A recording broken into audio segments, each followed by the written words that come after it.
I guess first I'd like to say that the future state of healthcare, in my opinion, includes patients finding their voice and feeling empowered to ensure better health outcomes. And I aspire to join hands with healthcare professionals who share my beliefs and work towards promoting patient-centered care. Today, I thought it would be a good idea to share with you, introduce myself first, a little bit about my journey, and how I came to know advocacy work as something that I was passionate about. And then I'd like to share with you a recent health scare that I had and the impact it had on me, and seeing my test results and pathology reports and such get posted to my patient portal in real time. Let me begin by sharing a bit about my personal journey and experience. You know, cancer shows no bias, and it disregards the challenges one may face in life. In 2006, I married Ray, who had 4 children. That was thrilling to me, as I had not been a parent before and relished the opportunity. But shortly after our marriage began, I received the news from my ultrasound and mammogram results, which said highly suspicious malignancy, breast cancer. I went home to inform Ray. He suffered his first stroke within a half hour. Sadly, a month later, I had to make the difficult decision to take him off life support due to multiple strokes caused by an infected tooth in his mouth.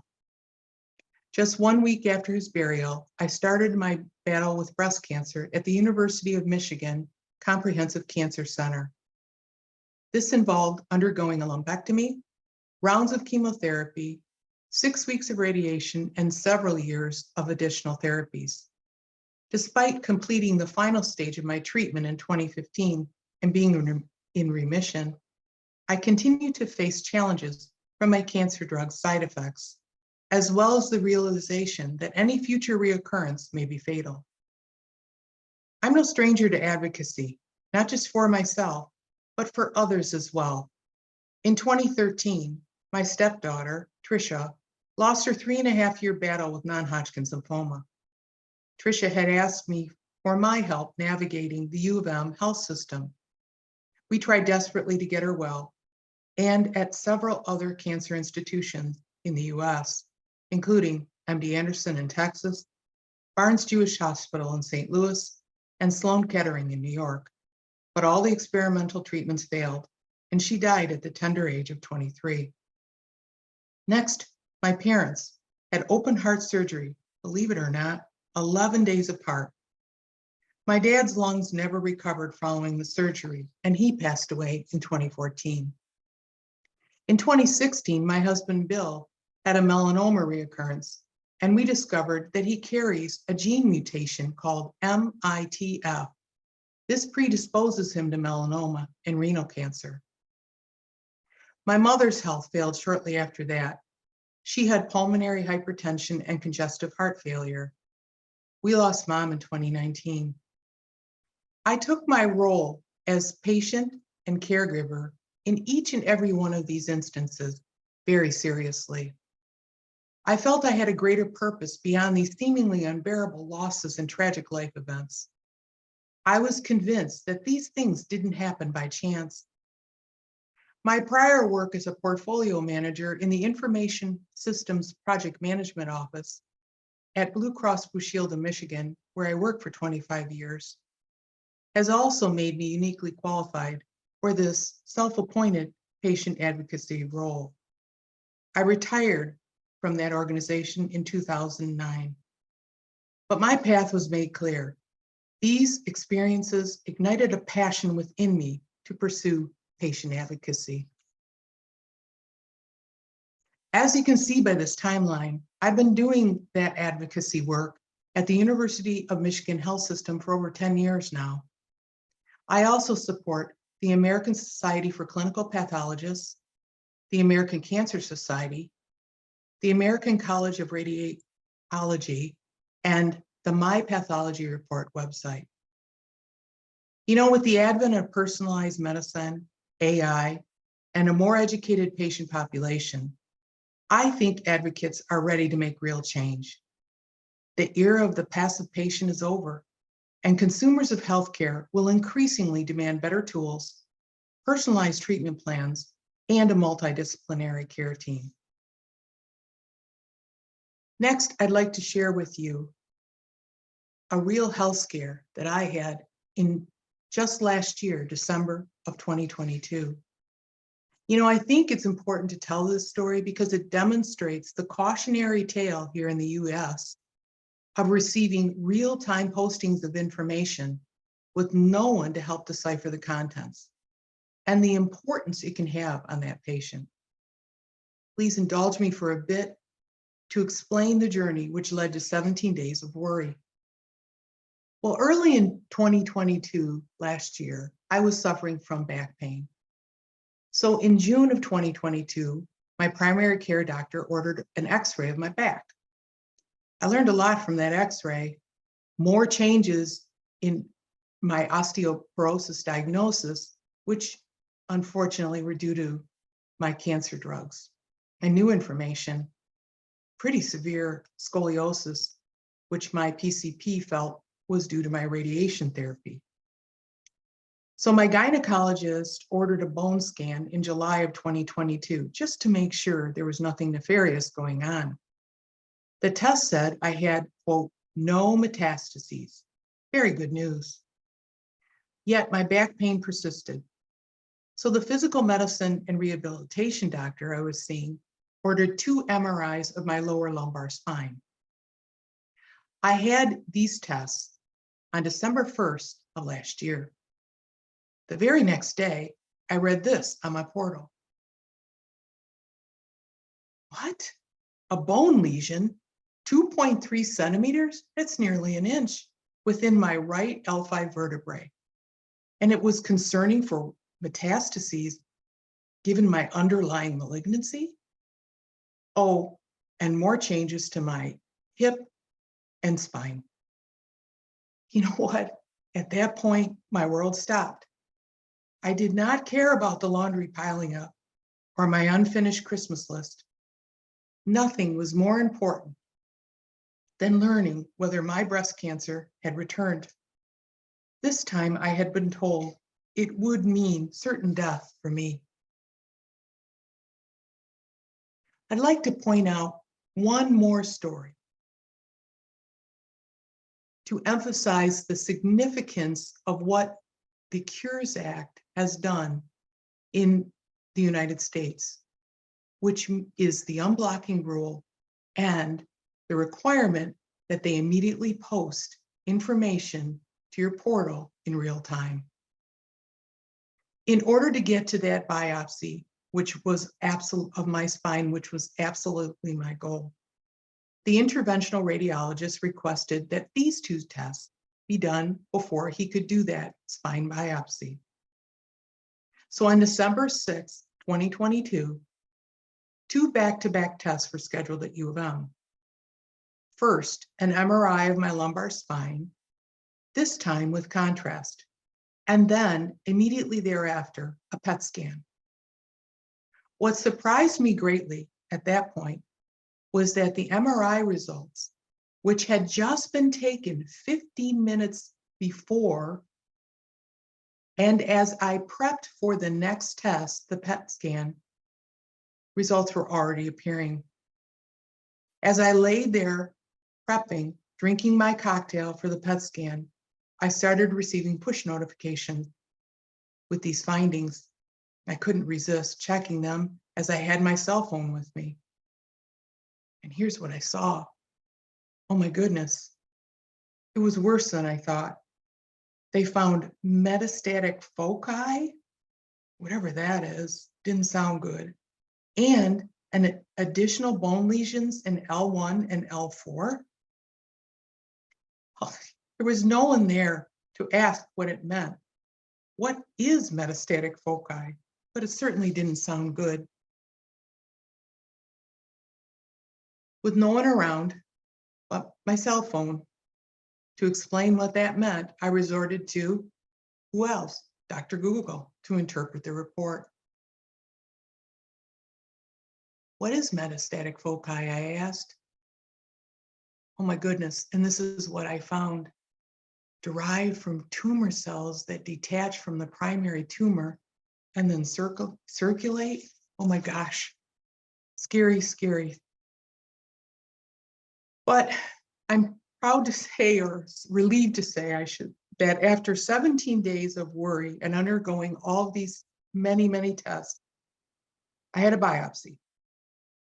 The procedure was very difficult, as the interventional radiologist had to drill through my spine while I lay in the prone position, awake, to reach that lesion.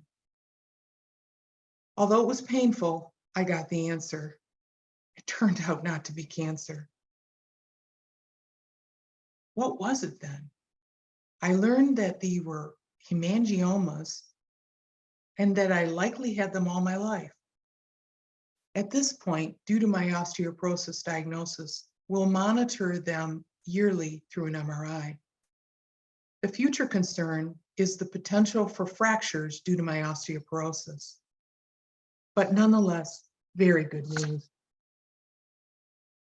I'd like to talk next a little bit about the impact here in the US of the patient portal and the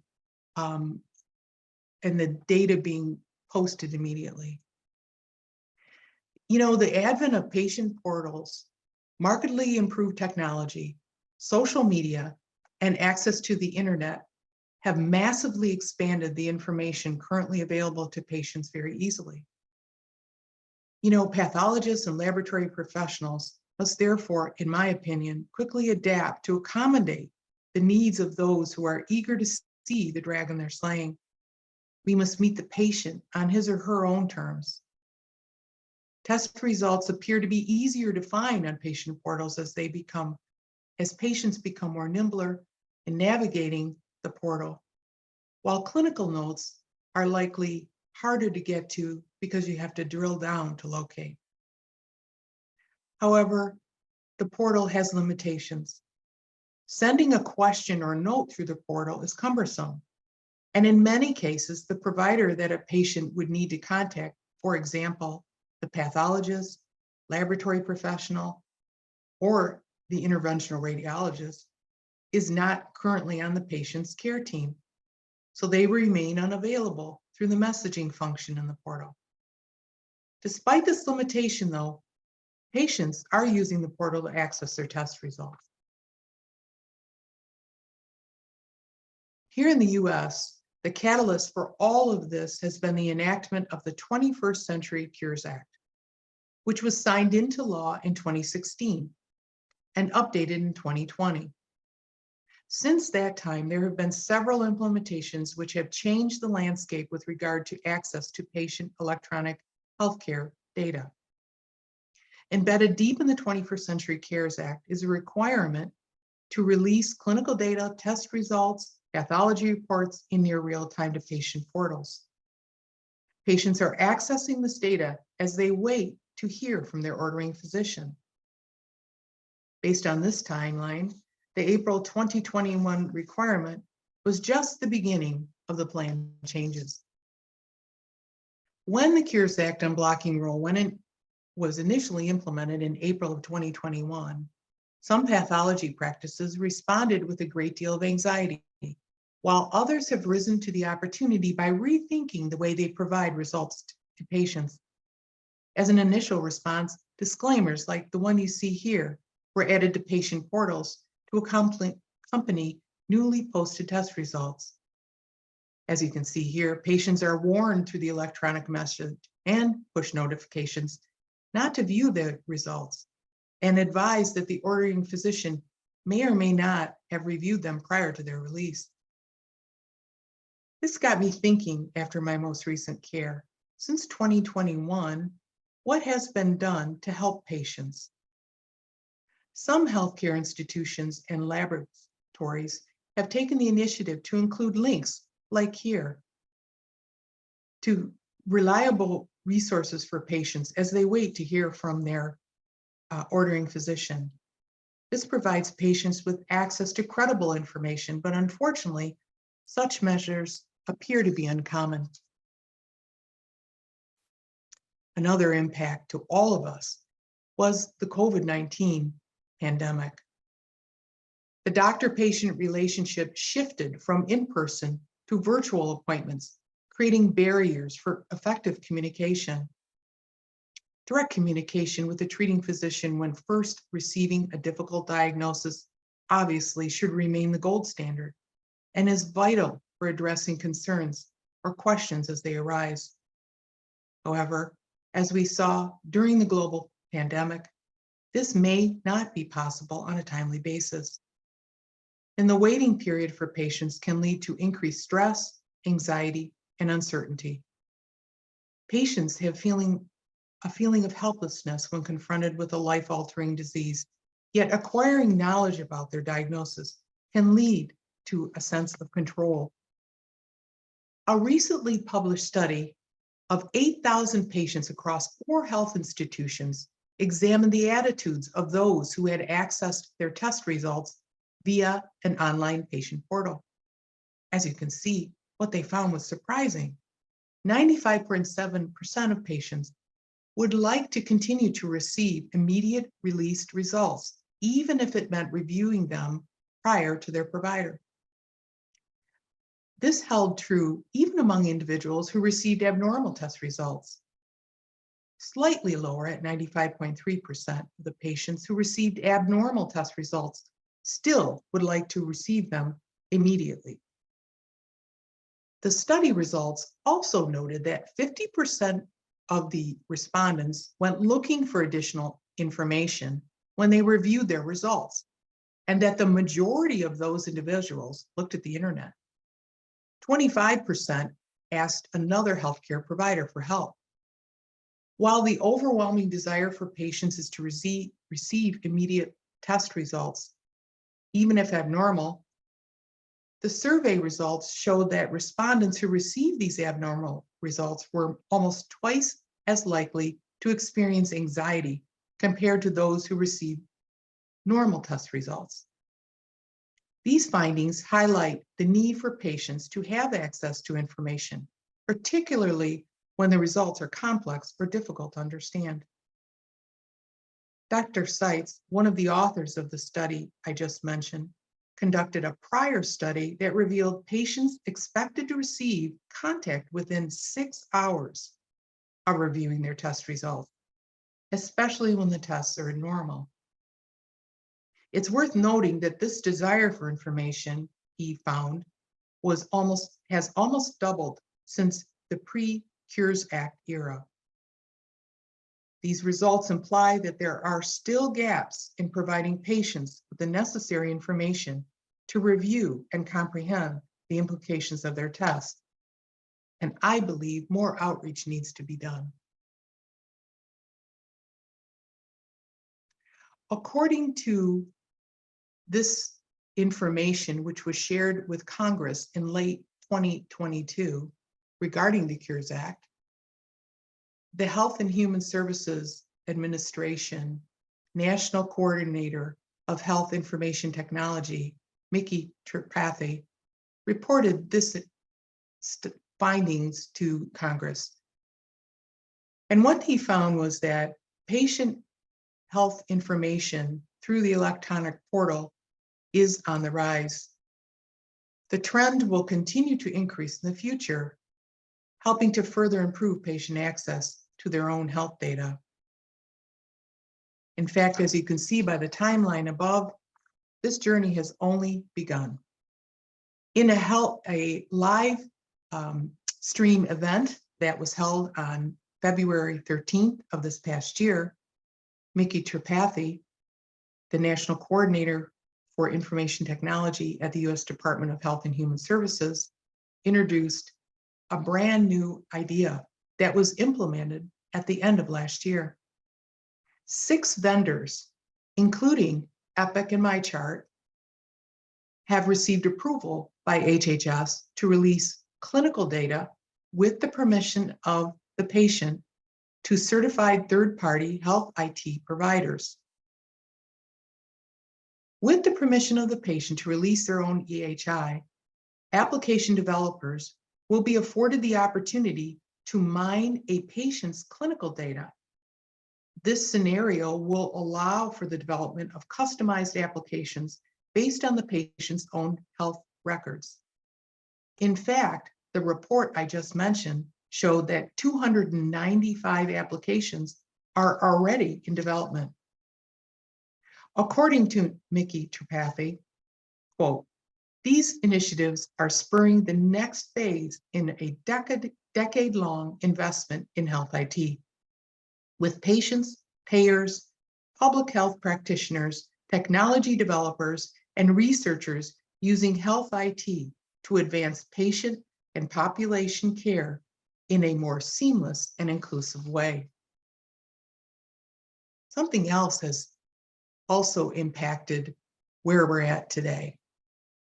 AI-powered symptom checkers are already on the internet. Here's a few of them. Mayo has one. Healthline symptom checker. Here's what that one looks like. And also, Google's gotten in the mix. Google MedPalm 2 is already being developed. Here you can see the patient asked, what is, how long does it take for newborn jaundice to go away? And there was the response that was provided. As you know, though, ethical implementations of AI need to be carefully considered, and its development and deployment guided by principles of transparency, accountability, and respect for human rights and dignity. This has been all the rage lately. ChatGPT. It can be used as a medical pathology dictionary. Here's an example of some information that my husband and I received on a recent genetic test he took.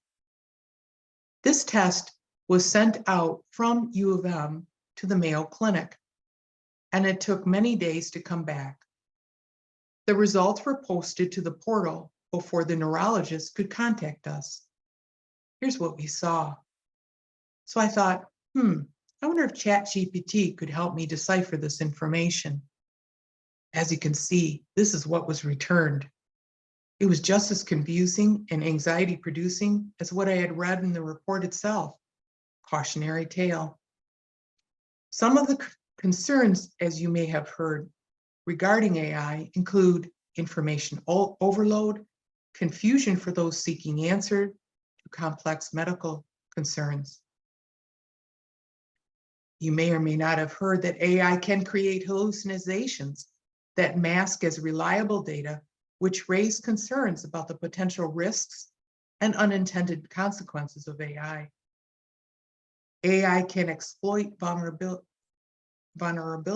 in the human cognition and perception to induce or manipulate beliefs, attitudes, and behaviors. And AI can perpetuate and amplify existing biases and stereotypes in society, leading to further discrimination and inequity.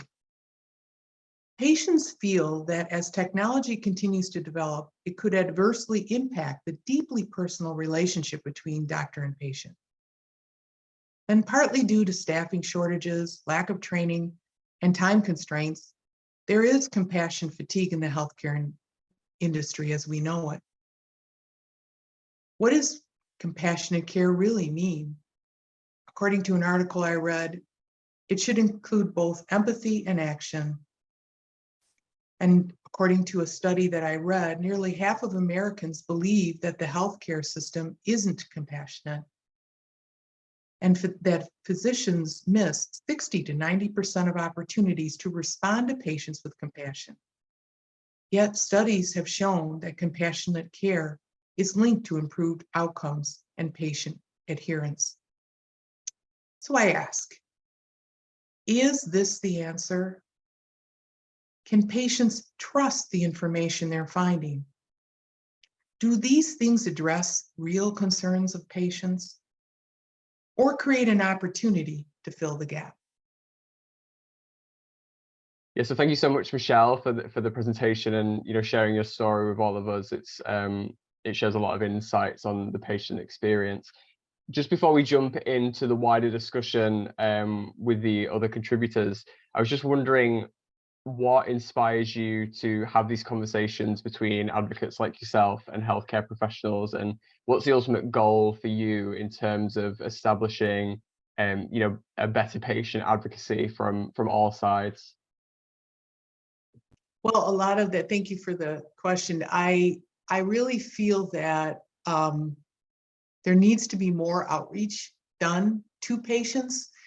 Right now in the US, as I described, it sort of has created a vacuum, which I believe needs to be filled. And again, instead of warning patients not to look, or a cautionary tale of looking before your data has been reviewed, I have a lot of ideas. For instance, you could customize your push notification to the patient to say, Dr. X has knows that your test results that he ordered are in place, and we will contact you within X amount of time, or someone from my staff will contact you. And, you know, putting on my IT sort of hat here, that information is available and could be scraped right off the order that was submitted. So that's one idea I had. Another idea that I have is expanding the definition, if you will, of the care team within the patient portal, so that a patient could directly message the pathologist or the person who's scheduling the biopsy, in my case, the interventional radiologist. Just a side note on that, when I met that doctor who was going to drill through my spine, I met him in the OR, you know, prior to the actual procedure. And I said, geez, I've had so many questions during this 17-day period. And he said, oh, and I said, I wasn't able to get to you, and my primary care doctor doesn't do what you do. So he wasn't able to really address my concerns and questions. And he said, I'm so sorry you went through that. You know, so I think if we expand the idea, or the, the care team, patients can do some of this legwork, if you will, on their own, should they choose. And then I think that there needs to be, a recognition that patients will begin to demand this. I also read about the Apple Watch, which is now able, there is an application being worked on in Apple that will then be able to look at, my own healthcare data, should I allow them to, and maybe I've got a heart condition. Now, not only will it tell me how many steps I'm taking and what my breathing and my heart rate is, but they could say, listen, your condition is, it's important, so they would customize the app based on my own healthcare data. So there's a lot of ideas that I have in my head.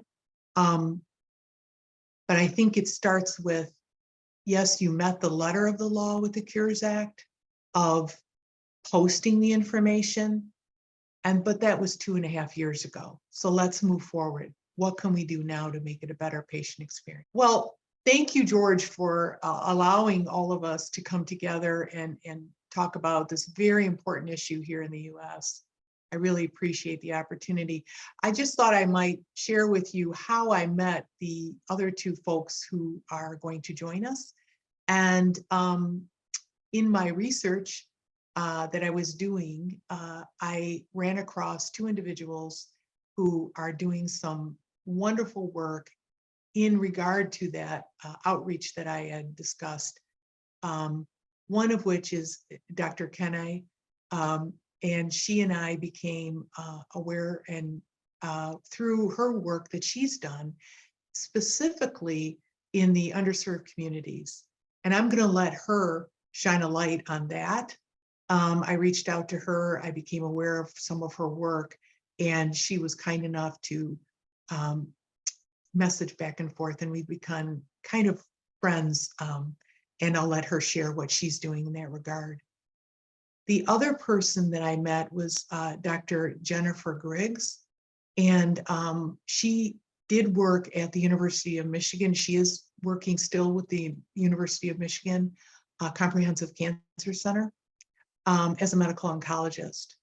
but she has on her own gone off and done some amazing and continues to do amazing work to do this outreach that I spoke about to breast cancer patients, which is her specialty. And I'll let her talk more about what she's done in this amazing space.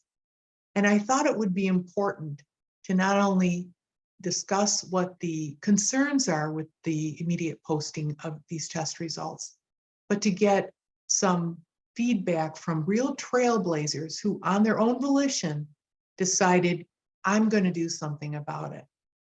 So I think it's going to be a great discussion, and I look forward to hearing what they have to say.